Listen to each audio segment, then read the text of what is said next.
it's the great mystery of spirituality, I think, and whether that means, for some people that is God, for some people that might be the light on the water in the Outer Hebrides, and it doesn't matter, because I think what this music does for me is it just opens our hearts. I think if it just is a sort of shortcut to love. I mean, it sounds very cheesy to say that, but it is overwhelmingly about so many things, that what it is to be human, suffering, forgiveness, hope and love. Just those little things. Over Easy to topics, you, Nick. Over to you. Well, it's just, I agree exactly. It's a story that's, in a way, it's unhelpful that it's so well known, because we know the story and we feel like we know what there is to know about the story. But what Bach does, I think, is tell us, offer us ways of looking at the story. And I've lived with this piece for 20 years, I suppose now, and each time it feels like there are new ways of looking at what happens. And of course it's about Christ and his journey to the cross, but it's also about, like you say, like a human journey, about how we deal with the extremities of human experience, about how we deal with pain and how we deal with betrayal, how we deal with being abandoned, how we deal with loss, how we deal with friendship. They're slightly kind of general concepts, but they're all there explicitly in the piece. And what Bach does in the way he asks us to, or he encourages us to reflect on the story, is just open the story out and give us time, really, to think about what it is that happens. Up to Jesus in the story, but also I think to think about how that reflects human life now. And the mastery comes through, well, it's, of course we start with the words, and as the instrumentalists, we have to work very hard to work with those words. But then it's how that translates into the music, and the mastery of Bach's harmony in the chorales, how he subtly brings a line in that cuts you in your heart so quickly, and it's quite difficult to talk about. I mean, we're not using a conductor, I'm directing it. Nick is the storyteller. And I have to say, because this is not something to be done quickly, it's like going into a fast or a meditation for a few months, because it's so huge. And the first day, I mean, I've played it before, but it's a completely different thing to be at the helm of it, and I have to be totally present, but also aware of what's about to happen. So I felt like an ant in the Blue Mosque or something on the floor. You sort of opened it, and there's this multifaceted diamond that you can never. It's not that you want to control it. That's why I really wanted to talk about that today. It's not about control, because people are saying, well, how can you control it? It's that fine line between allowing it, isn't it? I mean, the great thing about not having a conductor is everybody has to be invested in it. Yeah. So it's a kind of cooperative, creating that feeling, as I hope we did in the John a few years ago, is what for us I think makes this such a special project. Yeah, exactly. And I think that's the lack of control that not having a conductor brings is something I think we both feel we can turn into something positive, that it's something that everyone on stage is therefore more present, that the audience feels more perhaps invited onto stage. Yes. Which I think is a really important part of the piece, actually, insofar as that obviously there is the action of the narrative, which takes us from maybe the Last Supper, the institution of the Eucharist, until Jesus' death and the immediate aftermath. But there is also the action that I think, for me, always feels what Bach is really aiming for, which is that the most important action that happens in the Matthew Passion is what happens to the listener and to their hearts and to their minds. That in reflecting what happens, they come to different or deeper or better ways of knowing and being. And I think that's what I find fascinating and endlessly fascinating about the piece, is that offers us so much. You know, like it's the diamond analogy is good because you can, whichever light is shining on it will show you a completely different picture, and that's fine. Yes. You know, it's okay because it's a sort of, it's bigger in a way than one single performance can really take, and I hope that is a positive thing about a work of art rather than something that we can't manage. Yes. Yes, I wanted to talk about that last chorus because just today, actually, I was looking at it and it kind of overwhelmingly became clear to me. I mean, I think what we want to say about all of it is this: it is this personal thing. There's no this is like this, or this means this, or you're going to have this, because it speaks so directly, and Bach is so clever with how he gets into you. The end is like it's a beginning.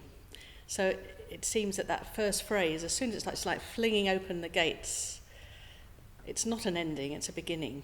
I mean, there we're getting into beginnings and endings and Eliot and all that, but it is not an ending, I don't think. It's exactly that. It's like da da da da. You just, here we are. I've given you this. Go out into the world and take what you've just been given and do whatever you want with it. Really. That's right. And I think any of us who've been to funerals, particularly of loved ones, there's a sense of the closing of a chapter, and the words of the final chorus are that we sit by the grave and we weep. But of course, that completely inherent is a new beginning. That once the funeral's finished and you've, once you've buried someone, then you start again. You start in a different way, and life goes on the same, but it's also changed. And I think that's what one of the things the piece does incredibly brilliantly. Is effects a change on the listener if they're prepared to come to us. I think if they're prepared. I mean, it's been said a lot that this piece is long. That's true. It is true. It's definitely true. And so I think, especially in this day and age of, I notice with my kids, you can just access anything quickly, listen to it, it's over. Everything's so fast that it can be demanding for the listener, but not if you just allow yourself to be present with, because Bach's so brilliant the way he does this. He brings you back to chorales. There are these freeze frames of emotion and stillness, aren't there, where he says, right, we've just had that, now reflect on this. So it's an interesting, I think it's a brilliant antidote to modern life, where we can click and get something. Yeah. It makes us sit, it makes us listen, which I think is probably an underrated activity these days. And it seeks to make us understand something. What that is, who can say? It's different for everybody, but the idea that it's something that offers us time is really, I think, important. And also, the very first words of the piece are an invitation. That's come and help us weep, help us lament. And I think that's that idea of inviting an audience in to the experience, I think, is a really useful one. I found it really useful in a sense of, it's not really, of course it's a concert piece in the way we're doing it, but it's also it's an act of communality, if not something religious. It's an act of human connection, which I think is really, really important element to it. How do you cope with the emotion of it when you're delivering it? Is that something that's been easy, or have you ever had to struggle with? Or I always, there are a couple of moments that I always struggle with, almost always, if it's good. and I find that the final aria, the final bass aria, Machedich, sort of overwhelming. But it's meant to be. I think it's meant to be. It's good to be overwhelmed. Yeah, and as long as I can pull myself back together for the following recit, then I'm okay. And I'm okay. Yeah. I've sat on stage and thought, right, come on, I've got to pull myself together, because it's deliberately overwhelming, and it's deliberately one of the brilliant things he does. We think of him as this sort of mathematical genius, really. But one of the amazing things about the piece is the pacing of it. These signposts that you talk about, they all come exactly where you want them to come. Yeah. and exactly where they're needed in terms of dramatic cohesion and unity. And I've done a couple of times the Mendelssohn version of the Matthew Passion, which he rediscovered in Did that have clarinets in it? clarinets. Yes. But it also lots of cuts, which you think, oh, well, that makes it maybe a bit more manageable, but it just doesn't feel right. Right. It's the proportions are sort of all wrong, It's all balanced. and you really miss elements of it, which is I find really interesting, because you perhaps not, when they're there, you're not so aware of how much integrity the whole thing has. But then when you miss a bit, then you think, actually, gosh, that really counts. So there's nothing, even though it is a long piece, there's absolutely nothing superfluous, nothing wasted about the compositional process at all. I have to play one of the most glorious violin solos ever written. Probably the most glorious violin solo ever written, which is... How do you cope with that? I've been practicing at home in Somerset, and of course, at times it is overwhelming, and I just absolutely weep. Which is good, because there must be something going on, I hope.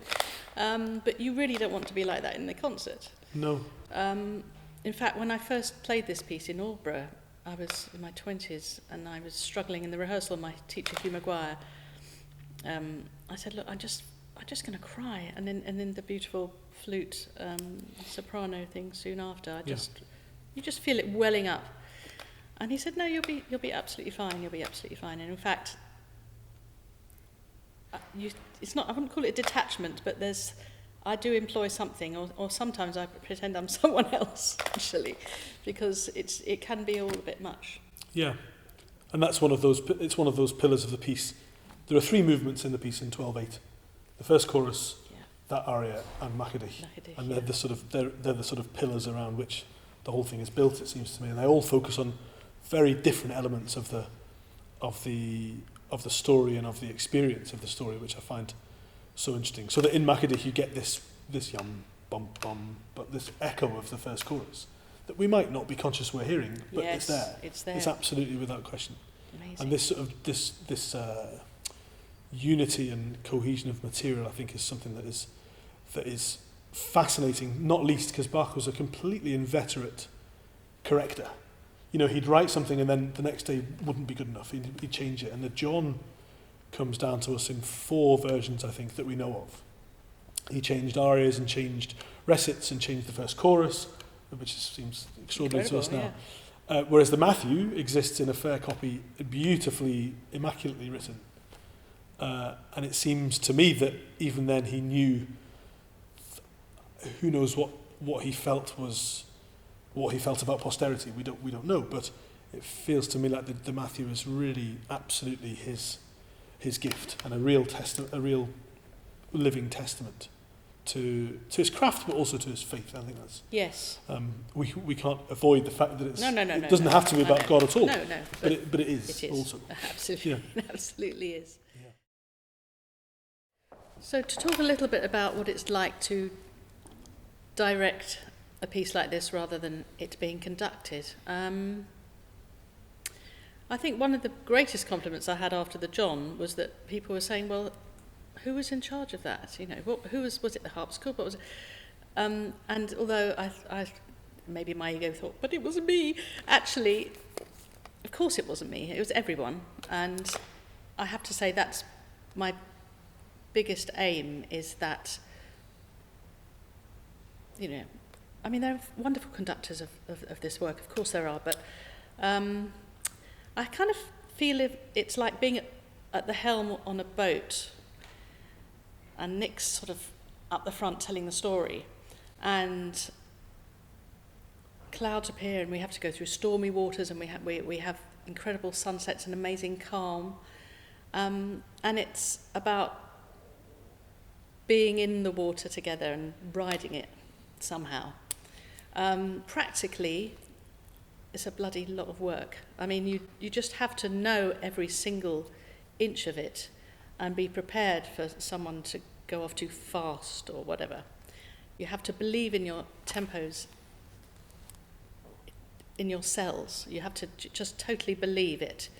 And that's a huge privilege, of course. It's a great box of treasures for me to be able to get to know the piece like that. So I think we start, don't we, by inviting everyone to do it together and to just get a good feeling in the room so that people feel comfortable, but they also know that this is them doing it. They're not following, they are giving directly. Yeah. So I think that's the challenge and what we aim for. Yeah, I think that's right. I think that's exactly right. And I think that another thing, an element to it, is that Bach wouldn't have recognised really the idea of a conductor. He wouldn't have conducted it. He'd have been probably at the organ, we think. Yeah. So there's that. Great. It's authentic in that sense. And the idea of authenticity, not in a historical sense, but in a personal sense, I think is really valuable. That everybody brings themselves to it, I think, to a larger degree than they would if somebody were just in charge and waving their hands at the front. Yes. That, as you say, there are wonderful performances given like that. Yeah. But that's just not what we're doing, and that's and the sense that everybody is part of what is effectively large scale, I think, chamber music. Yeah. I think is so exciting to be part of. It has an element of no safety net, but that's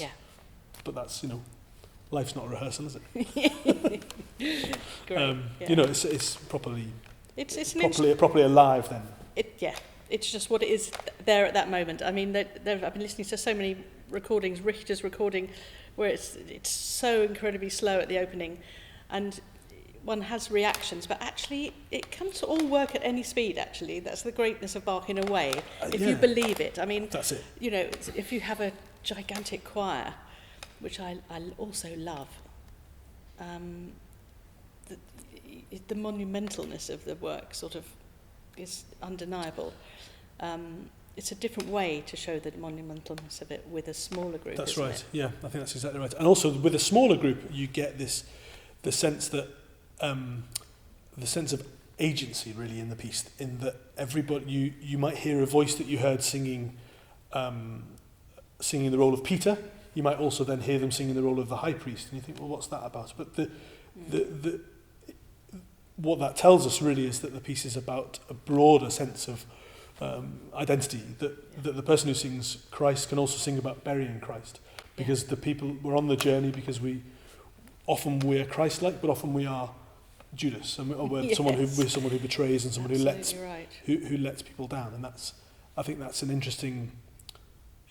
That's probably longer than we have to talk about today, but that's an interesting part of it, is that that the idea of identity isn't a theatrical one. It's much more, I think, philosophical and more complicated than that.